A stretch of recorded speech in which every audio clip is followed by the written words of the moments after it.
नमस्कार दोस्तों, भारत में परिवहन का सबसे अच्छा साधन रेलवे को माना जाता है क्योंकि परिवहन के अन्य मोड सड़क और हवाई जहाज के कंपैरिजन में ट्रेन से यात्रा करना ज़्यादा सुरक्षित और किफ़ायती माना जाता है। यही कारण है कि डेली भारत में लगभग 20 मिलियन पैसेंजर ट्रेन में यात्रा करते हैं। रेलवे की जाल पूरे भारत में फैली हुई है। भारत के 28 राज्यों में से 27 राज्यों में रेलवे की पटरियां बिछाई हुई है। सिक्किम एकलौता ऐसा राज्य है जहां हिली एरिया होने के कारण अभी तक रेलवे के परिवहन वहां उपलब्ध नहीं किए जा सके हैं। भारत के लगभग प्रत्येक लोग रेलवे से सफर कर चुके हैं और अक्सर सफर करते रहते हैं क्योंकि रेलवे के माध्यम से भारत के किसी भी शहर या कोने तक आसानी से पहुंचा जा सकता है। वहीं कहें तो 90% से ज्यादा लोग यात्रियों के लिए बनाए गए रेलवे के नियमों और रेलवे द्वारा दिए जाने वाले सुविधाओं से अनजान है, जिसके कारण उन्हें टिकट लेने से लेकर यात्रा करने तक कई दिक्कतों का सामना करना पड़ता है। तो आज हम आपको इस वीडियो में भारतीय रेलवे द्वारा यात्रियों के सुविधाओं के लिए बनाए गए नियमों और यात्रियों को प्राप्त अधिकारों के बारे में जानेंगे। इसे जानने के बाद आप बिना किसी टेंशन के सुरक्षित होने के साथ साथ पहले से ज्यादा आरामदायक पूर्वक ट्रेन की यात्रा कर पाएंगे। तो वीडियो में आगे बढ़ने से पहले आपसे अनुरोध है कि वीडियो को अंत तक जरूर देखें और इसी प्रकार के रेगुलर जानकारी के लिए हमारे YouTube चैनल को अभी तुरंत सब्सक्राइब कर लें। जब कभी भी हम रेलवे से यात्रा करने की प्लान बनाते हैं तो पहले हम ट्रेन की टिकट के बारे में सोचते हैं। भारतीय रेलवे अपने यात्रियों के लिए सामान्यतः 4 प्रकार की टिकट जारी करती है और इन चारों के लिए ट्रेन में अलग अलग बोगी लगी होती है। पहला जनरल या अनरिजर्व बोगी, दूसरा सेकंड सीटिंग बोगी, तीसरा स्लीपर बोगी और चौथा AC bogie. General bogie unreserved bogie होती है। इसमें यात्रा करने के लिए आप सेम डे यात्रा करने से पहले रेलवे टिकट काउंटर से टिकट खरीद सकते हैं। वहीं सेकंड सीटिंग, स्लीपर और एसी बोगी आरक्षित बोगी होती है, यानी आपको ट्रेन के इन बोगियों में यात्रा करने से पहले रिजर्वेशन करवाना होगा। अपने सीट का रिजर्वेशन आप रेलवे स्टेशन पर बने रिजर्वेशन काउंटर या फिर ऑनलाइन IRCTC के वेबसाइट पर जाकर कर सकते हैं। किसी भी ट्रेन में रिजर्वेशन टिकट लेने की प्रक्रिया ट्रेन के खुलने की तारीख से 120 दिन पहले शुरू की जाती है,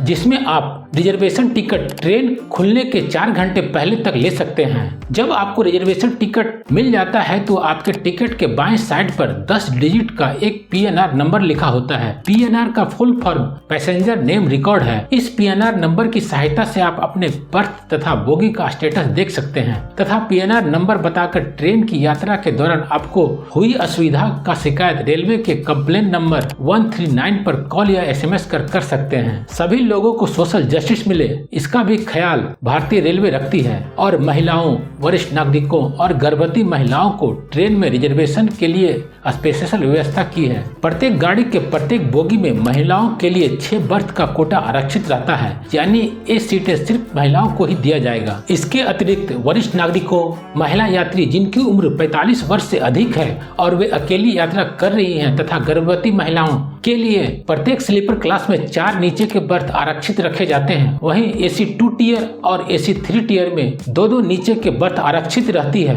भारतीय रेलवे अपने यात्रियों को तत्काल टिकट बुक करवाने की भी सुविधा देती है। तत्काल टिकट आप ट्रेन खुलने के 1 दिन पहले बुक करवा सकते हैं, यानी यदि आपकी ट्रेन वेडनेसडे को है तो आप उस ट्रेन का तत्काल टिकट 1 दिन पहले मंडे को ले पाएंगे। तत्काल टिकट बुकिंग के लिए रेलवे ने कुछ दिशा निर्देश जारी किए हैं। तत्काल AC टिकट की बुकिंग सुबह 10 बजे प्रारंभ होती है, जबकि तत्काल नॉन AC टिकट की बुकिंग सुबह 11 बजे शुरू होती है। रेलवे नियमों के मुताबिक एक ID प्रूफ और एक IP एड्रेस से आप अधिकतम 2 टिकट ही बुक कर सकते हैं। इसका मतलब हुआ आप एक मोबाइल फोन और एक इंटरनेट से अधिकतम 2 टिकट ही बुक कर पाएंगे। रेलवे तत्काल टिकट के लिए अलग से एक्स्ट्रा चार्ज करती है, जो सेकंड क्लास टिकट के वास्तविक किराए का 10% और अन्य श्रेणी के लिए 30% होता है। हवाई जहाज की तुलना में ट्रेन से यात्रा करने वाले लोग ज्यादा सामान लेकर सफर करते हैं। बहुत सारे लोगों को ये भी लगता है कि ट्रेन में जितना मन उतना सामान ले जाया जा सकता है और इस पर कोई फाइन भी नहीं लगेगा, लेकिन रेलवे ने पर पैसेंजर सामान ले जाने के लिए एक लिमिट बना रखी है। यदि आप उस लिमिट से ज्यादा सामान यात्रा के दौरान ट्रेन में ले जाते हैं तो आपसे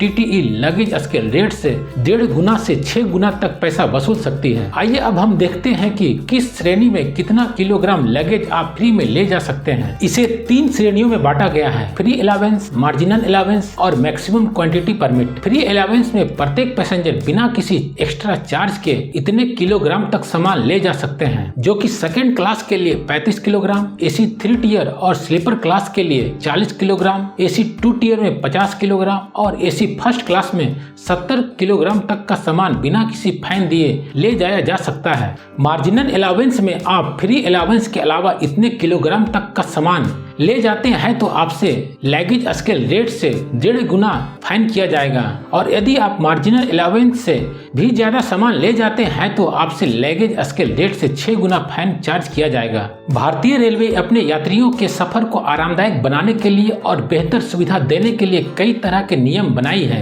आइए एक एक कर इन नियमों को जानते हैं। रेलवे के नियम के मुताबिक रात 10 बजे से सुबह 6 बजे तक का समय सोने के लिए निर्धारित है। 10 बजे के बाद लोअर बर्थ वाला पैसेंजर मिडिल बर्थ वाले को अपने सीट पर जाने के लिए कह सकता है और सुबह 6 बजे के बाद उसे मिडिल बर्थ को खोलकर लोअर बर्थ पर बैठना होगा। दिन में वो किसी भी समय मिडिल बर्थ को नहीं लगा सकता है। यदि वो ऐसा करता है तो आप इसकी शिकायत TTE या RPF से कर सकते हैं।